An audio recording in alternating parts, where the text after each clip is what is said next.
de Reyes 7:9. Bienvenidos un día más a un nuevo episodio. Hoy, como podéis ver en el título, hablaremos de cómo orar y además el qué pasa si dejamos de seguir los caminos del Señor. Por lo tanto, comenzando con el capítulo 7, este se titula El Palacio de Salomón, que estaba situado en la colina de Ofel. Indica que tardó 13 años en construirse y lo que yo no me había dado cuenta es que este palacio llevó más tiempo que el templo del Señor. Por lo tanto, en el estudio bíblico que yo me estoy guiando para estudiar la Biblia, sí que indicaba que esto era más tiempo y que nos dice bastante de cómo es la persona. Es decir, Salomón estaba más implicado en construir su palacio que en el templo de Dios. En este capítulo, básicamente, va indicando el cómo se construye, con qué materiales, qué se encuentra en cada parte de este palacio. Y en una parte indica que habían dos columnas, una a la derecha que fue nombrada como Yaquín y la de la izquierda Boaz. Y gracias al estudio bíblico, porque muchas veces antes de grabar digo, hoy lo intento hacer sin el estudio bíblico y hablo pues solo yo, pero me hace muy bien porque sin ese estudio yo no sabría que Yaquín equivale a él establecerá, refiriéndose a Dios, y Boaz en la fuerza.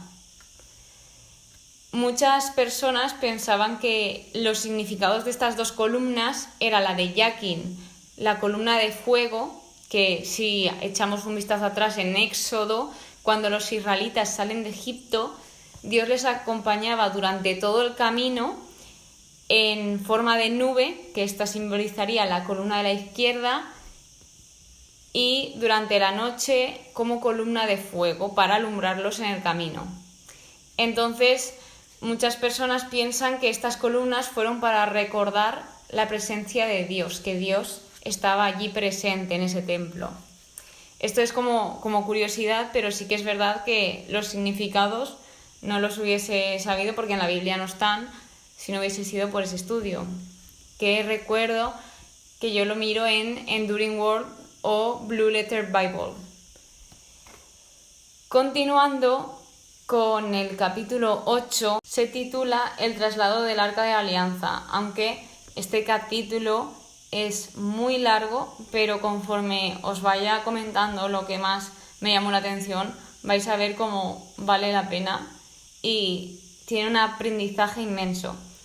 Entonces, empezando, lo primero que os comento es el versículo 9, donde en este versículo dice que en el Arca de la Alianza, cuando fueron a por el Arca, no había nada más que las 2 tablas de piedra que Moisés depositó allí, es decir, las tablas de la Alianza donde estaban los mandamientos.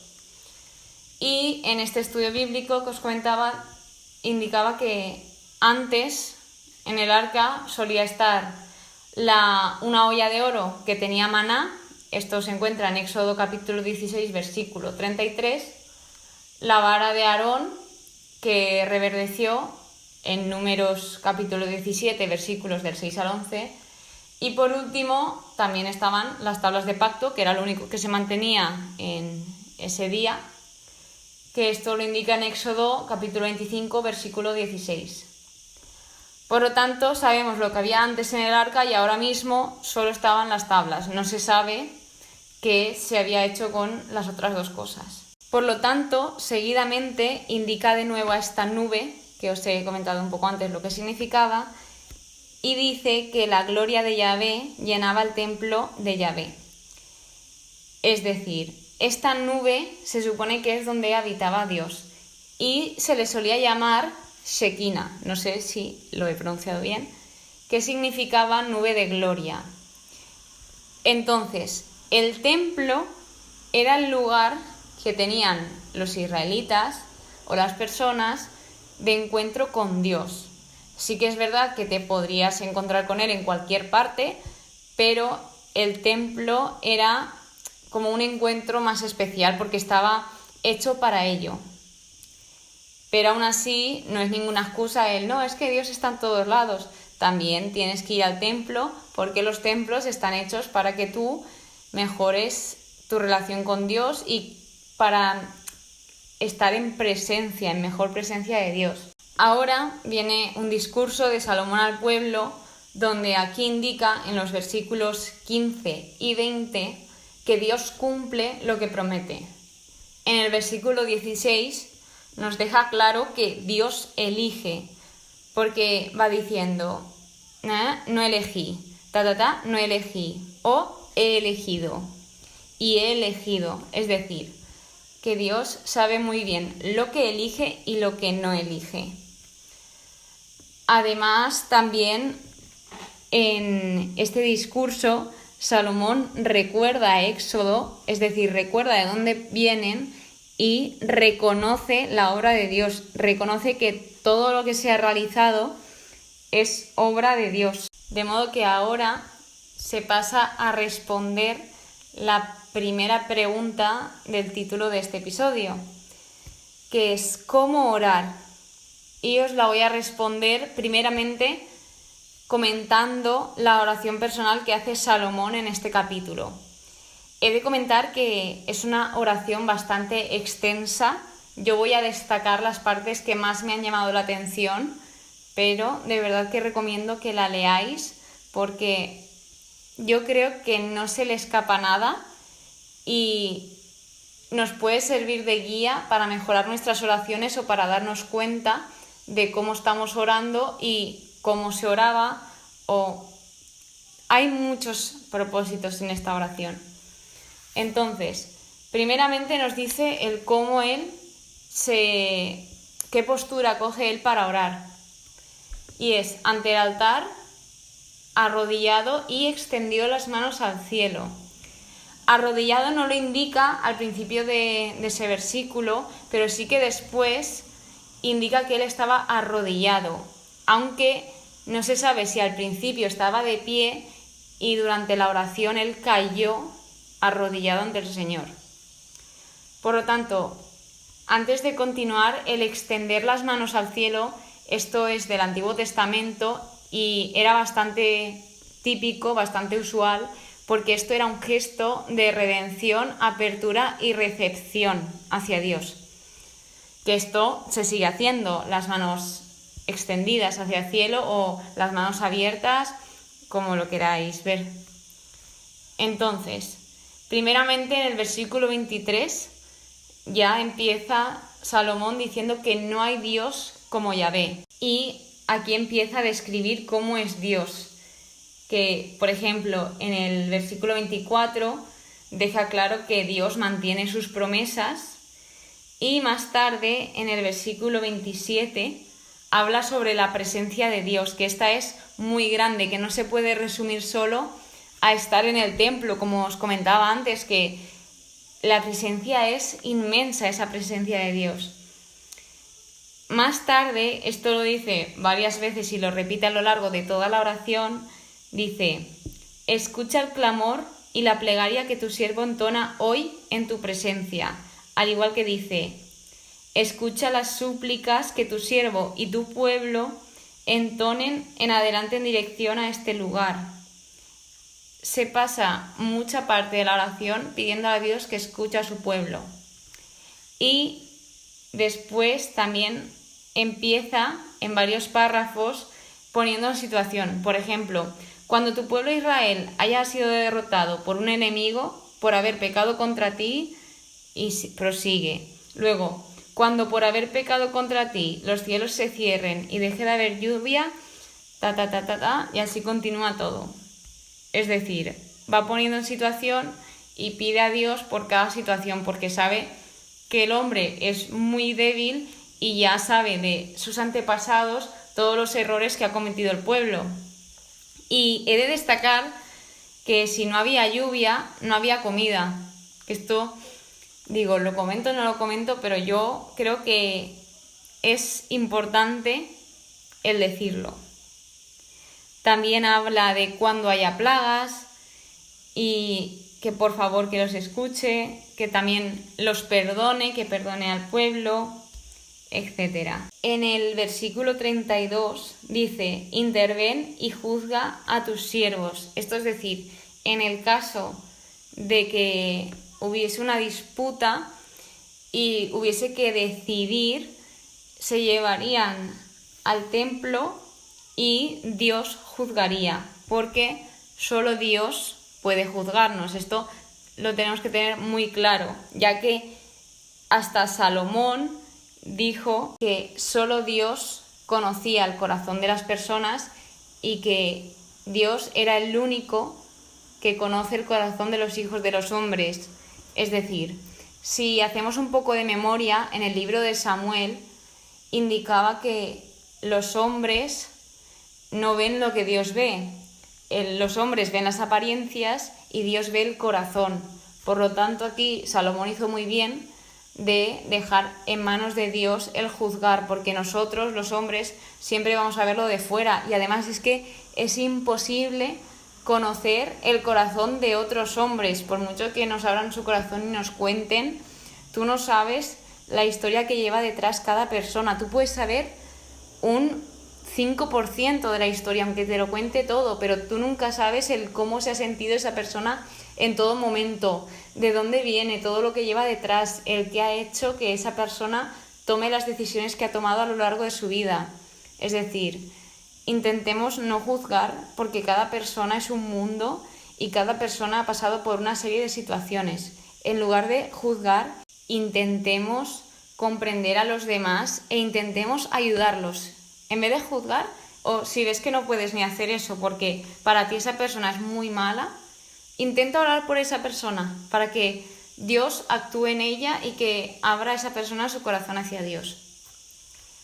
Continuando, en el versículo 46 indica Salomón: cuando pequen contra ti, y entre paréntesis, pues no hay hombre que no peque. Es decir, somos imperfectos, inevitablemente pecamos. Lo que tenemos que hacer es evitar el pecado y trabajar en ello, pedir ayuda a Dios para que pequemos lo menos posible e intentemos agradarle a Él lo máximo posible.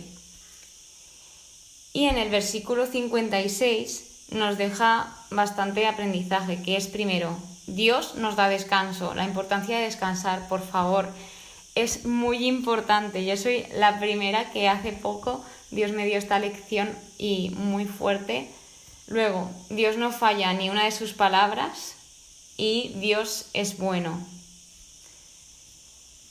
Y ya por último, en los versículos 57 a 60 está finalizando ya esta oración y lo que hace es pedir de forma muy bonita. Yo lo vi muy bonito, porque primero pide que Dios esté con ellos, con nosotros, que no les abandone y que tampoco les rechace. Además pide que se inclinen todos los corazones del pueblo hacia Él para poder marchar por sus caminos. Yahvé es Dios y no hay otro. Y que, por favor, los corazones del pueblo estén enteramente con Dios. Y así acaba esta oración, pidiendo que se sigan sus mandatos y que se conduzca hacia los decretos del Señor. Entonces, es una oración muy extensa, muy completa desde mi punto de vista y muy bonita, porque pide por todos. También, no lo he comentado, pero pide por los extranjeros, de que cuando ellos vayan a orar a ese templo, que también les escuche y que también que ojalá conociesen todos los pueblos de la tierra el nombre de Yahvé y que lo respetasen. Es decir, no se cierran a nadie, acogen al extranjero y también oran para que ellos conozcan del amor de Dios. Y por último, en este capítulo habla que se ofrecieron unos holocaustos y sacrificios, además de celebrarse una fiesta que, si no me equivoco, era la fiesta de las tiendas. Se celebraba durante 7 días, pero se ve que la alargaron 7 días más. Y dice que todos regresaron a sus tiendas gozosos y felices. por todos los beneficios que Yahvé había hecho a su siervo David y a su pueblo Israel. Es que recuerdan tanto a David y también recuerdan la promesa que Dios le hizo a David. Por lo tanto, esto es muy bueno. Y ya comentar que todos volvieron gozosos y felices. Para terminar, el capítulo 9 habla de una nueva aparición divina que hace Dios a Salomón. Se le aparece por segunda vez, ya se le apareció una primera vez en sueños, pero ahora se le aparece por segunda vez. Y en esta aparición nos deja claro que Dios escucha las plegarias y súplicas de Salomón en la oración que acabamos de ver un poco por encima. También consagra el templo que se acaba de realizar y nos habla de David, recordando que él tenía un corazón íntegro y recto.